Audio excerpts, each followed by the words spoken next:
여호와여, 내가 주를 불렀사오니 속히 내게 오시옵소서. 내가 주께 부르짖을 때 내 음성에 귀를 기울이소서.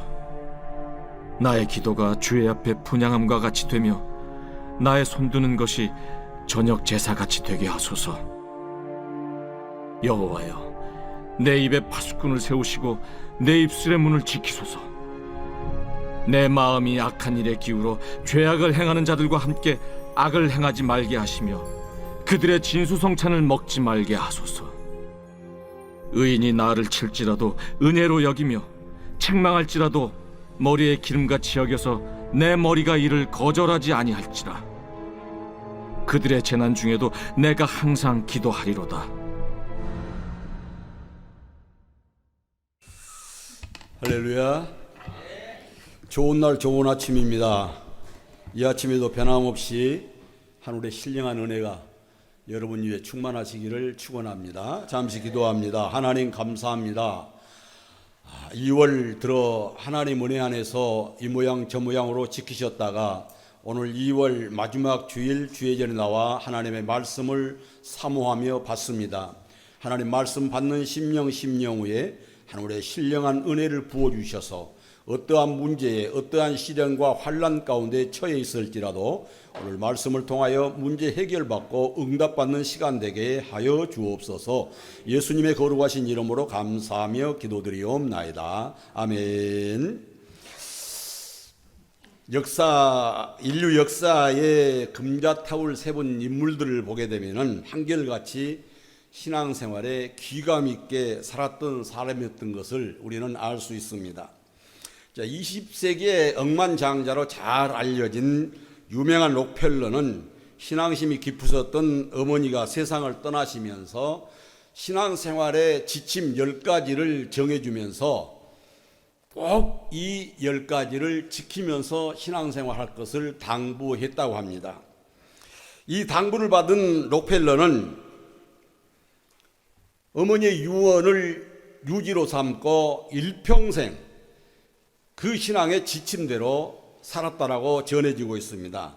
자, 그렇다면 록펠러 어머니께서 록펠러에게 신앙 지침 10가지를 무엇을 정해줬을까요? 자, 첫째는 하나님을 친아버지 이상으로 섬기면서 살아야 한다. 자, 두 번째는 목사님을 하나님 다음으로 섬기며 살아야 한다. 세 번째는 주일 예배는 가능한 한 꼭 본교에서 드려야 한다. 네 번째는 11조는 하나님의 것이므로 꼭 구별한 후에 나머지 돈을 사용해야 한다. 다섯 번째는 아무도 원수로 만들지 말고 살아야 한다. 여섯 번째는 아침에 일어나면 목표를 세우고 기도로 하루를 시작해야 한다. 자, 일곱 번째는 잠자리에 들기 전에 하루를 기도로 마무리를 해야 한다. 여덟 번째는 아침에는 꼭 하나님의 말씀을 읽고 하루를 시작해야 한다. 아홉 번째는 남을 도울 수 있으면 힘껏 도우면서 살아야 한다. 열 번째는 예배 시간에는 항상 맨 앞자리에 앉아야 한다. 여러분, 그렇게 어렵지 않는 것 같으면서도 이걸 지키고 못 살죠. 다 지킬 것 같은데 이걸 다 못 지키고 사는 게 우리입니다. 그런데 록펠러는 일평생을 이걸 다 지키면서 살았다라는 거예요. 여러분, 그 다 이 10가지 중에 거의가 다 지키기 쉬울 것 같습니다만 네 번째 11조 이 문제가 가장 지키기 어려울 것 같아요.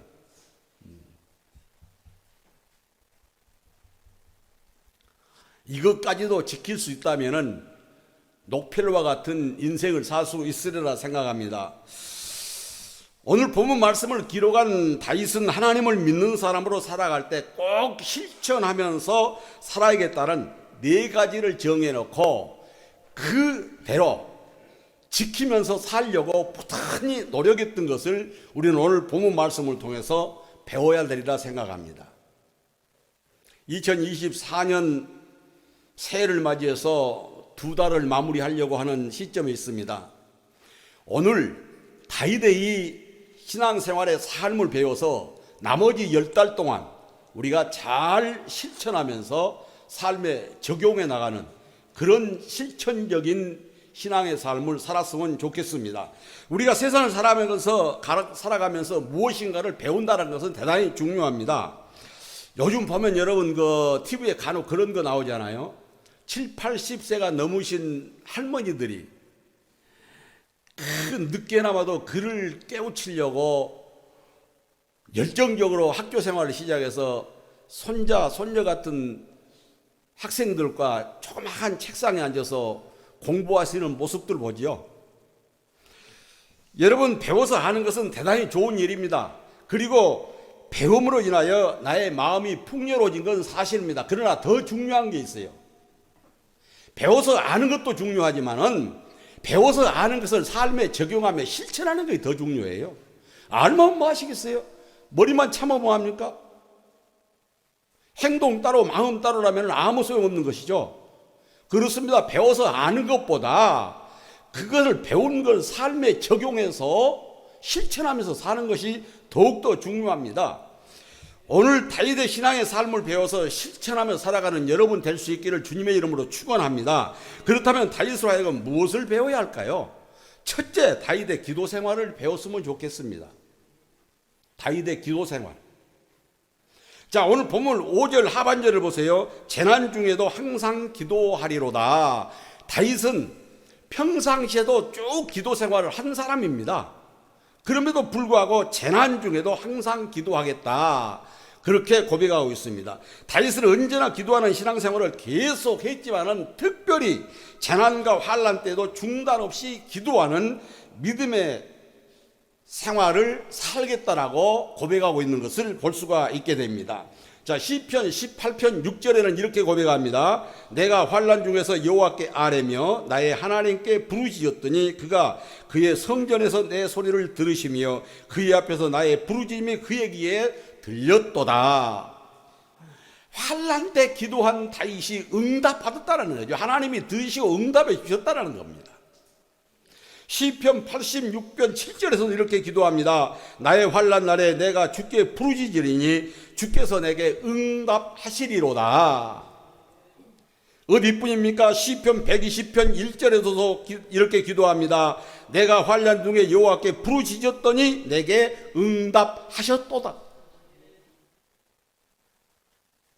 우리가 인생을 살아가면서 재난과 시련과 환난을 당하게 되면 사람에 따라서 믿음의 수준에 따라서 여러 가지 반응을 보이는 걸 많이 볼 수 있습니다.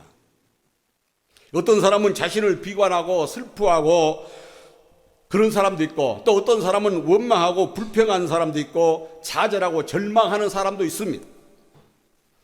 그런데 신앙생활하면서 하나님의 은혜를 깨닫고 기도의 중요성을 아는 사람은 진심으로 하나님을 의지하고 하나님께 맡기고 신앙의 평정심을 잃지 않고 묵묵히 자신의 자리를 잘 지켜나가 믿음으로 승리하는 것을 볼 수가 있게 됩니다. 다윗은 시련의 날 환난 때도 기도의 본된 삶을 살면서 그 본된 신앙의 삶을 우리로 하여금 배우게 하고 있습니다.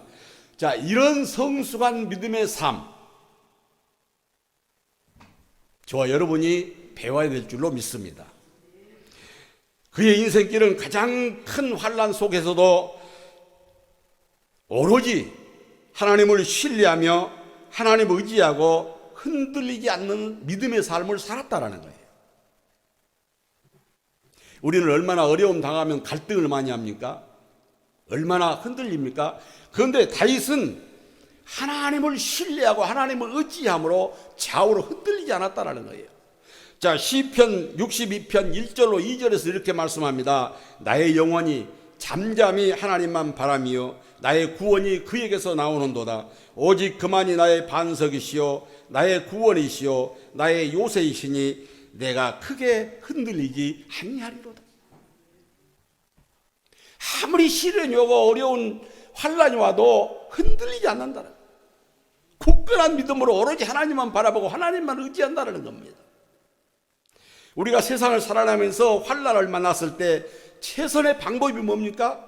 전능하신 하나님을 바라보고 전능하신 하나님께 나의 문제를 맡기고 전능하신 하나님께 기도하는 것입니다. 예수님께서도 기도 외에는 이런 유가 나갈 수 없다라고 말씀하셨습니다. 그래서 야고보 사도는 야고보서 5장 13절에 뭐라고 말씀합니까? 너희 중에 고난자가 당하는 자가 있느냐? 그는 기도할 것이라고 권면하고 있습니다. 고난당할 때, 시를 나갈 때 기도하라는 것입니다. 기도는 절망과 낙심 가운데서 성도가 할 수 있는 가장 우선적이고 가장 좋은 해결책이고 문제 해결의 열쇠입니다.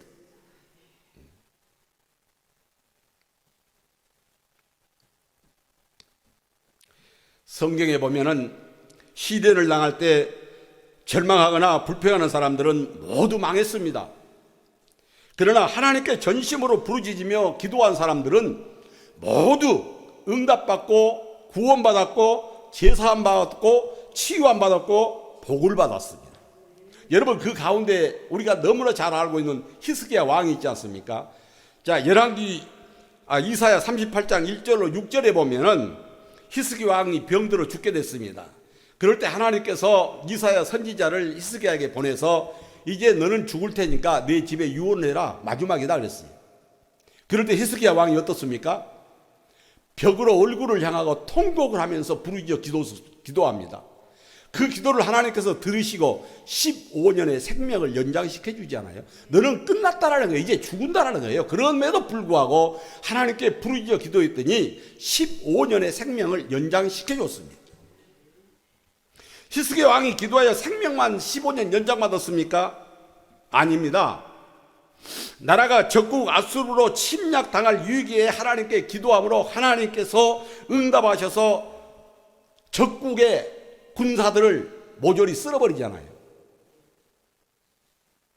이사야 36장 1절로부터 37장 13절까지 보면은 아수르 왕 사네드림이 올라와서 유다 모든 견고한 성을 다 쳐서 치해버리고 납사계를 예루살렘으로 보냅니다. 그리고 히스기야를 협박하면서 항복할 것을 겁을 줍니다. 히스기야 왕은 협박 편지를 가지고 하나님 성전에 나가서 그 편지를 펴놓고 하나님 앞에 간절히 기도하잖아요. 그 기도가 이사야 37장 14절로 15절입니다. 히스기야가 그 사자들의 손에서 글을 받아보고 하나님의 전에 올라가서 그 글을 하나님 앞에 펴놓고 하나님께 기도드렸더니 하나님께서 히스기야 기도를 들으시고 응답하셔서 그 밤에 아수르군 전멸시키지 않습니까? 그 내용이 이사야 37장 36절입니다. 여호와의 사자가 나가서 아수르 진중에서 18만 5천 명을 쳤으므로 아침에 일찍 나가 봤더니 시체뿐이더라 그랬어요. 예루살렘을 둘러싸고 예루살렘을 침공하기 위해서 협박했던 이 아수르군을 하나님께서 하룻밤 사이에 18만 5천 명을 쳐버렸습니다. 어디 이뿐이겠습니까? 하만의 음모로 이스라엘 민족이 몰살당할 위기에 처했습니다. 이때 에스더가 죽으면 죽으리라 하나님 앞에 기도합니다. 에스더 4장 16절입니다. 당신은 가서 수산에 있는 유대인을 다 모으고 나를 위하여 금식하되 밤낮 3일을 먹지도 말고 마시지도 마소서. 나도 나의 시녀와 더불어 이렇게 금식하며 규례를 어기고 왕에게 나아리 죽으면 죽으리라.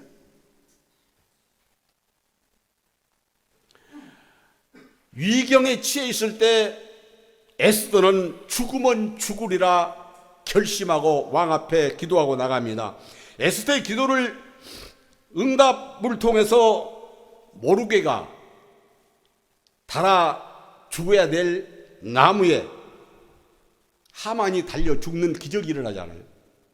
하만이 장대를 세워놓고 모르게를 거기다 달아서 죽이려고 계획을 세웠는데 이 에스더의 기도를 통해서 하만이 그 장대에 달려서 죽고 맙니다. 에스더 7장 9절입니다. 바로 7장 9절에 보면 하만의 최후의 모습이 나오게 되죠. 하만이 높이가 50규빗 되는 나무를 준비하였는데 이제 그 나무가 하만의 집에 섰나이다. 왕이 이르되 하만을 그 나무에 달아라. 죽이라는데 달아서. 기도는 이렇게 무섭습니다. 죽음 위기 앞에서 완전히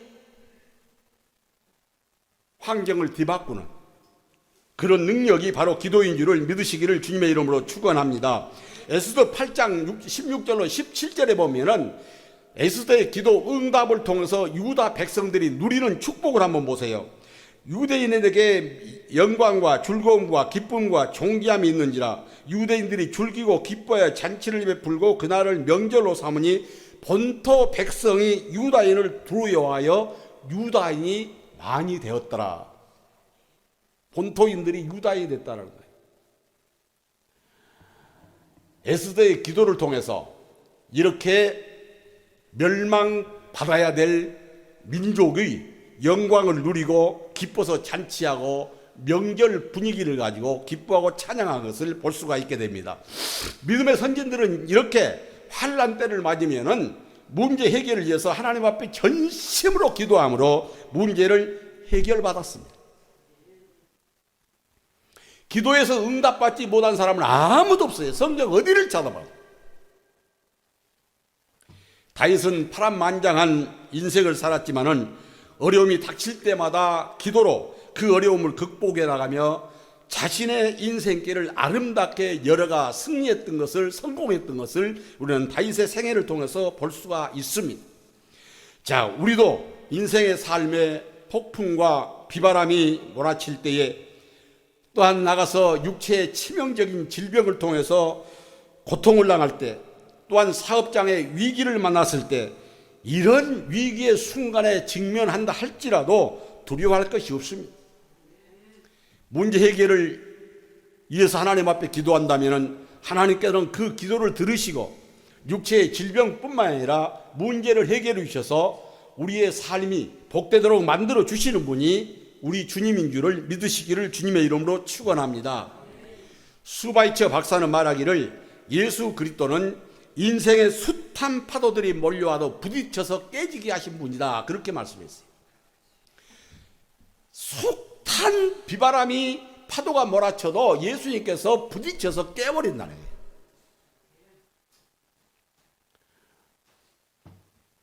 기도는 우리의 온갖 문제들을 주님께 맡겨버리는 행위입니다. 내가 그 문제의 무거운 짐을 지고 끙끙거리는 게 아니라 주님께 맡겨버리는 거예요. 내 짐을 여호와께 맡기라, 그리하면 해방된다고 했잖아요. 그렇습니다. 그래서 기도하는 사람은 반드시 망하는 것이 아니라 승리합니다. 다윗은 환난 때도 기도하는 믿음의 삶을 통하여 하나님의 도우심으로 그 환난을 넉넉히 이겨냈을 뿐만이 아니라 전하이복의 복된 삶을 살았던 것이 다윗의 생애입니다. 다윗만큼 시련을 겪은 사람도 드물 거예요. 그러나 그 시련을 모두 다 기도로 극복하고 성공했던 것을 볼 수가 있게 됩니다. 자, 두 번째로 우리가 배워야 될 것은 다윗은 말을 절제하는 신앙생활을 살겠다라고 의지를 보여주고 있는 말씀이 오늘 본문 3절 말씀입니다. 자, 3절에 이렇게 말씀합니다. 여호와여, 내 입에 파수꾼을 세우시고 내 입술의 문을 지켜주소서.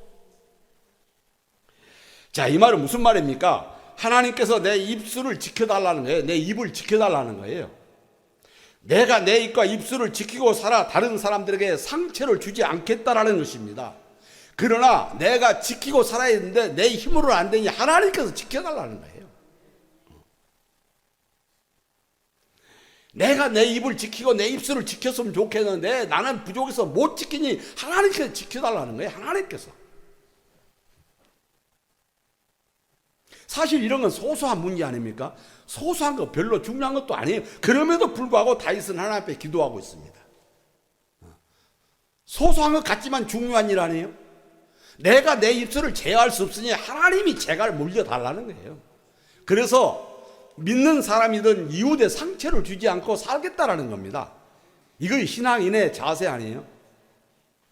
이웃의 덕을 세우고 본된 삶을 살고 이웃에 해를 끼치지 않는, 상처를 주지 않는 신앙의 윤리와 도덕 아니겠어요?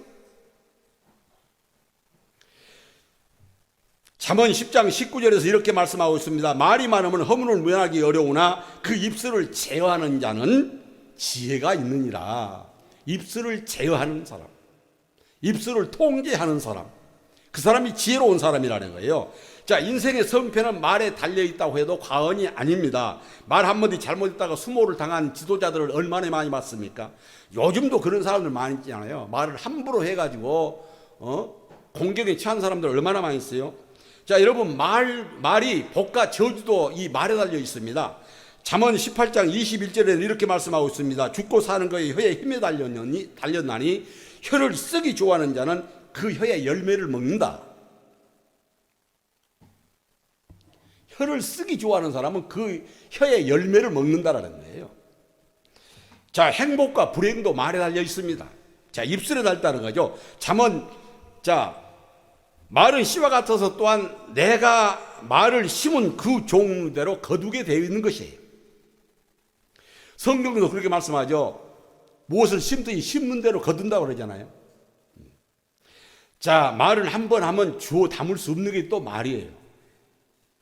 여러분, 말은 한 사람 입에서 나오지만은 100사람 귀로 들어가고 1000사람 귀로 들어가고 10,000사람의 귀로 들어갑니다. 그렇기 때문에 말은 조심해서 해야 돼요.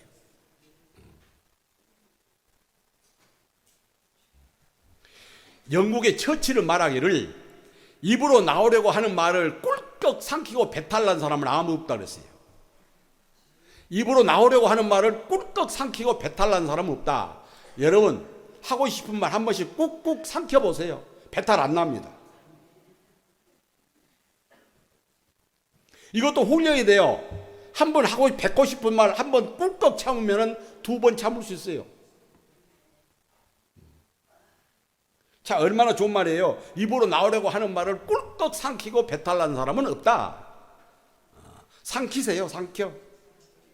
내뱉지 마세요. 내뱉으니까 문제가 되고 내뱉으니까 분쟁이 되고 내뱉으니까 싸움이 되는 거 아니에요. 꿀꺽 삼켜버리면 몰라요.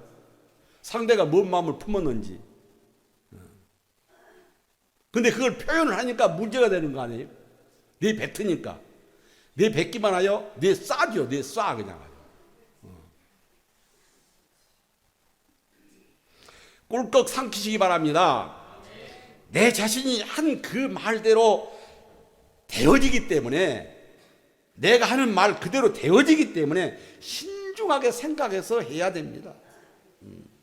부부간에도 이렇게 산다면 싸움이 없어요. 1시가 참으면 10시가 편하다고 그러잖아요. 1시가 참으면 10시가 편합니다. 자, 에베소서 4장 29절에 이렇게 말씀하죠. 무릇 더러운 말은 입 밖에도 내지 말고 오직 덕을 세우는데 소용되는 대로 선한 말하여 듣는 자들에게 은혜를 끼치게 해라. 듣는 자들에게 은혜를 끼치게 해라. 골로새서 4장 6절에서 이렇게 말씀합니다. 너희 말을 항상 은혜 가운데서 소금으로 맛을 낸 것 같이 해라. 소금으로 맛을 낸 것 같이 해라. 여러분, 아무리 맛있는 음식도 소금으로 가난하면 맛없어요. 우리 집에 건강에 좋다고 하도 소금을 적게 넣으니까 음식이 맛이 없어요. 아무리 맛있는 음식도 간이 안 맞으면 맛없어요. 간이 맞아야 돼요. 그 말도 그렇잖아요. 너희 말을 항상 은혜 가운데서 소금으로 맛을 nem과 같이 해라.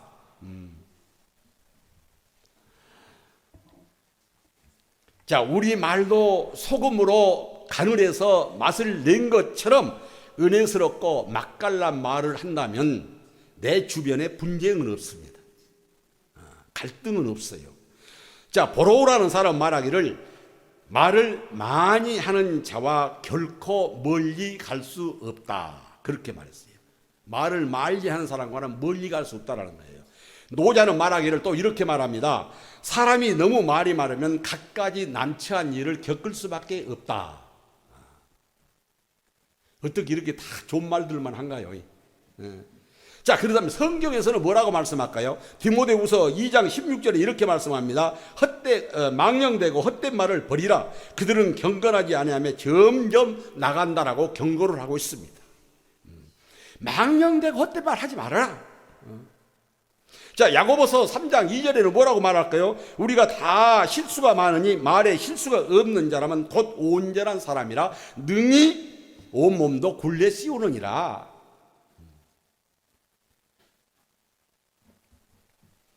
사랑하는 성도 여러분, 부주의한 말 한마디가 싸움의 불씨가 될 수가 있고 잔인한 말 한마디가 삶의 의욕을 떨어뜨리게 합니다. 은혜스러운 말 한마디가 심신을 평탄케 하고 때에 맞는 말 한마디가 긴장을 풀어줍니다. 그래서 잠언 25장 11절은 그렇게 말씀하죠. 사람은 그 입의 대답으로 말미암아 기쁨을 얻나니 때에 맞는 말이 얼마나 아름다운고. 때에 맞는 말이 얼마나 아름다운고. 즐거운 말과 경우에 맞는 말 한마디가 하루를 복되게 하고 사랑의 말 한마디가 인생을 기름지게 한다는 사실을 믿으시기를 바랍니다. 말 한마디로 천냥빚 갚는다고 그러잖아요. 사랑하는 성도 여러분, 하나님의 말씀인 성경은 우리가 하는 말에 대해서 중요하게 그리고 심각하게 교훈하며 경고하고 있습니다. 자, 잠언 18장 6절로 7절에 이렇게 말씀합니다. 미련한 자의 입술은 다툼을 일으키고 그의 입은 매를 자청하느니라. 미련한 자의 입은 그의 멸망이 되고 그의 입술은 그의 영혼의 그물이 되느니라. 영혼의 그물이 돼요.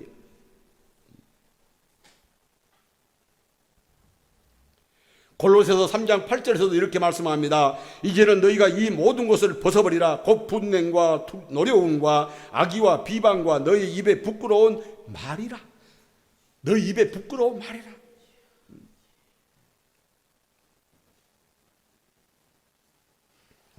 현재 여러분 내가 하고 있는 말이 왜 중요할까요? 내가 하는 말이 왜 중요할까요? 그것은 하나님이 지금 보고 듣고 계시기 때문에 그렇습니다. 하나님이 알고 계시지 않다면 상관이 없어요. 그런데 하나님이 보고 계시고 듣고 계시고 알고 계신다는 거예요. 자, 시편 139편 4절은 이렇게 말씀합니다. 여호와여 내 혀의 말을 알지 못하신 것이 하나도 없나이다. 내 혀에 나온 말을 한마디도 알지 못한 것이 없다라는 거예요. 하나님은 이렇게 모든 말을 다 알고 계십니다. 그렇기 때문에 내가 하는 말이 중요하다는 거예요. 사람만 듣는 것이 아닙니다. 하나님이 듣고 계십니다. 하나님께서 내가 하는 말을 모르시는 말이 하나도 없어요. 자, 에스겔 25장 35장 12절 하반절에서도 이렇게 말씀합니다. 모든 말은 나 여호와가 들은 줄을 내가 알리로다.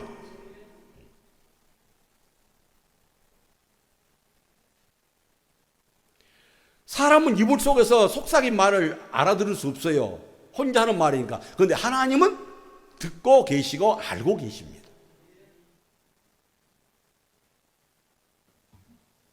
자, 이렇게 하나님께서는 우리가 하는 말, 모든 말을 다 들으시고 다 알고 계시고 다 기억하고 계십니다. 그래서 우리가 하는 말이 중요해요. 또 내가 하는 말은 내 심령에 심겨집니다.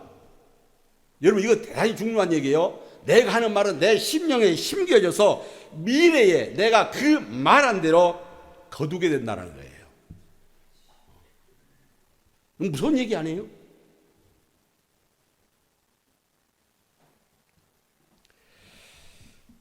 우리의 말은 엄청난 에너지가 있다고 그러지 않습니까? 우리의 말에는 엄청난 에너지가 있기 때문에 우리가 말한 그 말은 내 의식과 무의식 속에 잠재되어져서 내 행동 양식 98%를 좌우한다는 겁니다.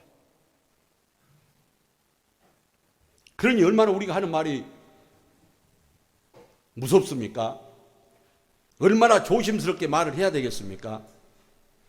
이렇기 때문에 우리가 말하려고 할 때는 언제나 하나님께 영광이 되고 사람들에게 상처가 되지 않는 말을 하려면 한 번, 두 번 신중하게 생각해보고 내뱉어야 됩니다. 누군들 화가 나면은 팍팍 내지르고 싶지 않겠습니까? 그러나 지혜로운 사람은 한 번 더 속으로 삭히고 한 번 더 삭히고 걸러서 말을 하게 되면은 상대방의 감정을 다스릴 수 있습니다. 그러지 못하기 때문에 상대방의 감정이 폭발하잖아요.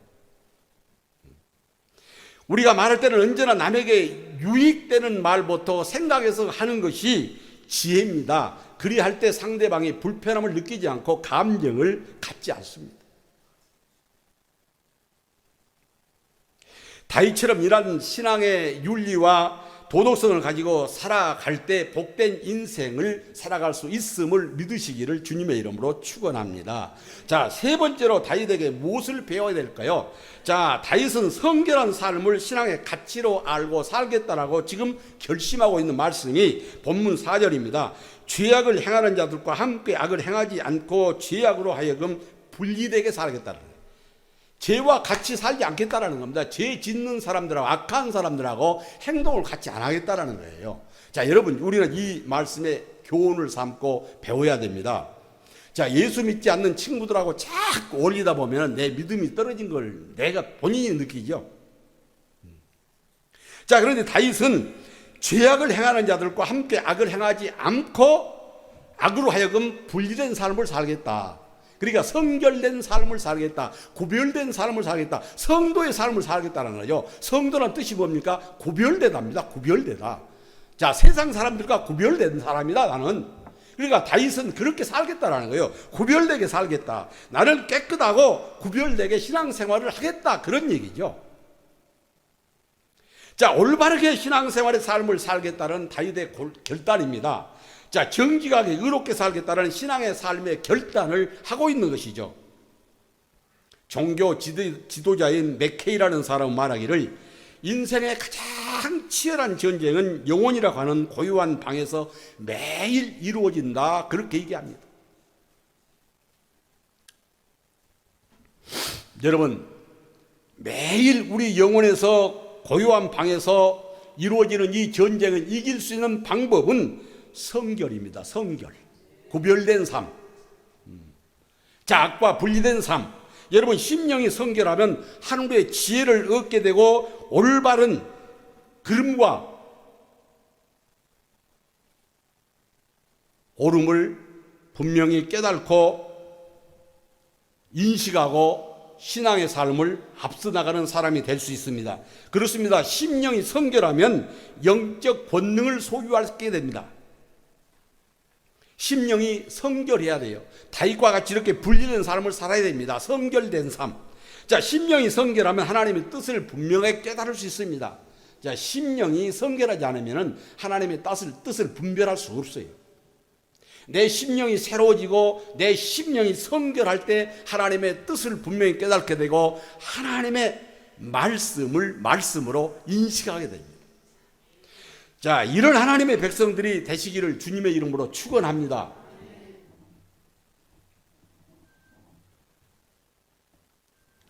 성경 속에 성결하게 살았던 사람들 보면은 세상 문화와 결별하고 산 사람들이 많아요. 세상 문화에 휩쓸려서 함께 거기에 죄를 마시고 먹었던 것이 아니라 다 분리된 삶을 살았던 것입니다. 하나님은 성결한 의인을 통해서 하나님의 역사를 이루어왔던 것을 성경 역사를 통해서 우리는 볼 수가 있게 됩니다. 성결한 의인에게 중요한 일을 맡기셨던 것 또한 하나님의 일이었습니다. 여러분, 다윗처럼 윤리와 도덕성을 중요시하고 불의한 악한 세상에서 함께 동조하며 사는 것이 아니라 의롭게 믿음의 삶으로 승리하는 저와 여러분 될 수 있기를 주님의 이름으로 축원합니다. 자, 마지막 네 번째로 다윗은 충고나 권면도 기꺼이 수용할 수 있는 넓은 마음을 가졌던 사람이 다윗입니다. 요즘들 젊은 사람들한테 충고하면 뭐라 그래요? 너나 잘하세요. 그래요. 너나 잘하세요. 충고 받아들이지 않아요. 권면도 받아들이지 않습니다. 그런데 다윗은 받아들이겠다는 거예요. 수용합니다. 자, 오늘 본문 5절 보세요. 의인이 나를 칠지라도 은혜로 여기겠다라는 거예요. 의인이 나를 칠지라도 나는 은혜로 여기겠다. 자, 신앙인이 나에게 무슨 말을 하러 상처를 주더라도 나는 그것을 달게 받아들이겠다. 그런 얘기 아닙니까? 자, 의로운 사람이 자기를 질책하고 책망할지라도 그것을 따지지 않고 그것을 은혜로 여기겠다. 자, 얼마나 넓은 마음 가진 사람입니까? 어떤 마음을 하더라도 시험에 들지 않겠다라는 거죠. 비록 나의 상처를 파고 드러내도 나는 시험 들지 않겠다. 거기에 개의치 않겠다. 그런 얘기죠. 자, 우리는 다윗처럼 의인의 충고나 권면에 대해서는 기꺼이 수용하고자 하는 넓은 마음을 가진 자, 이런 자를 하나님이 기뻐하십니다. 자, 이런 자들과 하나님은 이래요. 비록 나의 아픈 상처를 들춰내는 거 괴로운 일이죠. 견디기 힘듭니다. 그러나 다윗은 하나님을 믿는 믿음인으로서, 신앙인으로서 이것까지도 극복하겠다는 거예요. 감수하겠다는 겁니다.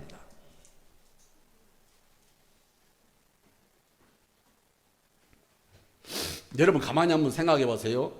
소양이 바르지 못하고 간사한 사람들, 소양이 바르지 않고 간사한 사람들은 내 귀에 솔깃한 말을 해줄 때, 아첨할 때 좋아합니다. 편 들어주고, 자기가 최고라고 부추겨주고, 이런 사람 말을 좋아해요. 그러나 반면에 의로운 사람은 기도하면서 경건하게 사는 신앙인은 사람이 책망을 하든 충고를 하든 꾸짖든 개의치 않고 모든 걸 묵묵히 수용하면서 받아들이는 사람입니다. 교회 안에 이런 사람만 다 있다면 분쟁이 일어날 일이 없죠. 가정에 다 이런 사람 마음만 가지고 산다면 가정에 불화가 없죠. 그러려니 하는 거, 그러려니.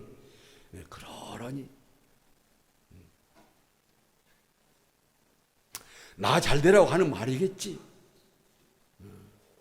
그래, 내가 허물이 많았어. 오죽했으면 저 사람이 나한테 그런 얘기 하겠어? 이렇게 받아들인다면 분쟁이 날 이유가 없죠.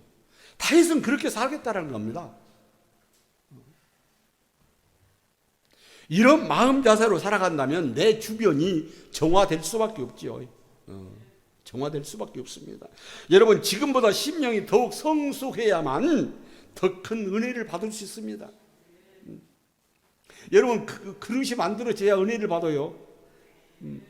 그릇이 안 만들어졌는데 은혜 받는다, 이거는 어부성설입니다. 지금보다 심령이 더욱 뜨거워져야만 더욱 능력 있는 신앙인의 삶을 살 수 있습니다. 이런 신앙생활을 통해서 하나님께 기 쓰임받는 일꾼들이 되시기를 주님의 이름으로 축원합니다.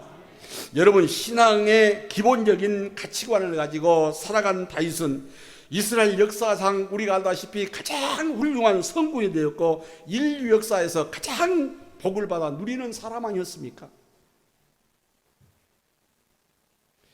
오늘날 우리들의 가운데 보면은 하나님의 말씀이 없이 인생을 되는 대로 살아가는 사람들이 많습니다. 여러분, 물론 세상 사람들은 말할 것도 없고요, 교회 안에도 그런 사람들이 많이 있어요. 예수를 믿고 하나님을 믿는다는 사람들도 하나님의 말씀 없이 사는 사람이 너무 많습니다. 세상을 되는 대로 살아요. 내 주관대로 살아요. 남 이목 생각 안 합니다. 그러나 우리는 신앙의 기본적인 가치관을 가지고 살아야 돼요. 이 가치관이 바로 세워졌을 때 신앙을, 바른 신앙생활을 할 수 있습니다. 그래야 신앙생활에 인생을 바르게 살 수 있고 주변 사람들 하여금 인정받을 수 있고 하나님 앞에 인정받을 수 있는 것 아니겠습니까? 사람한테 인정받으면 하나님 앞에도 인정받습니다.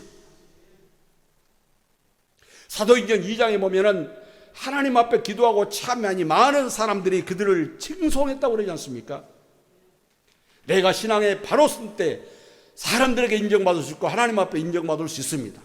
그런 삶을 오늘 다윗을 통해서 우리는 확실하게 배워서 남는 10달 동안 내가 가는 곳마다 주의 영광이 드러나고 가는 곳마다 화합이 이루어져서 가정이 화평하고 교회가 화평하고 내가 소속된 단체가 화평을 이루는 그런 삶을 살아 아름다운 열매 걷는 금년 한 해가 되시기를 주님의 이름으로 축원합니다.